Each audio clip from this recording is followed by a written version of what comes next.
I've had clients build up fairly significant cash reserves over the last couple of years for a variety of reasons. So the question I'm getting over the last year more frequently is what to do with that cash, especially now that interest rates have gone up so much. And there are a few options available to us. First of all, if the excess cash is really earmarked for long-term investment in long-term financial goals, then we simply average that cash into the actual long-term managed portfolio that's allocated for those long-term goals.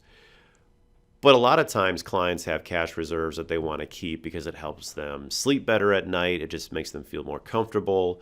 Or they have specific financial goals that they want to fund in the short term. So that might be a new house purchase in a year or two, or vacation home or boat, or whatever it might be, or gifting strategies. So if we know we have a large expense coming up in the next year or two, and so the cash is allocated to that, we want to match the asset with the liability. So if we know we need $100,000 in 1 year, it doesn't make any sense at all to buy stocks hoping that they go up in that year's time, because they could very well go down, and when we need the cash, we've got to sell, and we've got to sell at a loss. And now we don't have as much cash available to us, which is why I don't recommend taking that cash and putting it into the long-term portfolios that I'm managing for clients. So in that situation, you want something that has a specific maturity and that's very short-term in nature. So one option is to keep the cash in the bank earning almost zero, which is where the cash is now, or you could buy a CD, or you could buy a 1-year treasury in that example.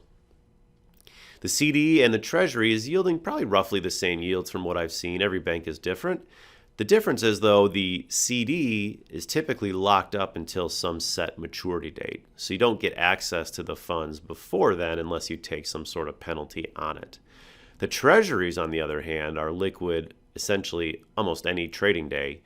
So we can buy a treasury today and then sell it again in the next couple days, no problem. Treasuries are amongst the safest, most liquid assets in the world, so it's a great liquid option for excess cash reserves. And the great thing is, up until about a year ago, for the last 15 years or so, these short-term treasuries were yielding essentially 0%, the same as the bank accounts. Now, however, we can buy a 1-year treasury and get a 4.7% yield. We can buy a 2-year treasury and get a 4.3% yield. We can buy a 3-year treasury and get about a 4% yield. So the yields are much more attractive today than they've been really for the last 15 years since before the great financial crisis. So now we have a decent solution for our cash reserves that can actually provide a little bit of interest income.